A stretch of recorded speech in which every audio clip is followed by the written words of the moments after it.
እንዴት አደራችሁ? ሰባሁል ኸይር። ምን መሰላችሁ? ነብዩላህ ዩሱፍ አለይሂ ሰላም ከሁለት ወጣቶች ጋር እስር ቤት ገቡ። ግና ሁለቱም ቀድመዋቸው ወጡ።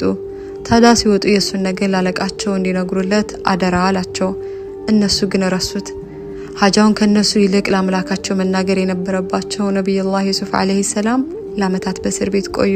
ቀድመዋቸው ከወጡት አንደኛው አገልጋይ ሆነ፣ ሁለተኛው በስቅላት ተገደለ። ዘግይተው የወጡት ነብዩላህ ዩሱፍ አለይሂ ሰላም ግን ከግብጽ ሚኒስትሮች አንዱ ሆኑ። እናማ ያንቺ የኔ ፋይል አልተረሳም፣ ጌታችንም እኮ ረሽ አይደለም። ማን ያውቃል?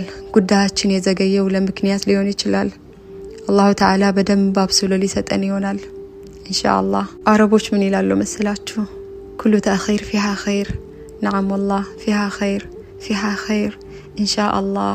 ማንኛውም የዘገየ ነገር ኸይር ነገር ይዞ ይመጣል ኢንሻአላህ።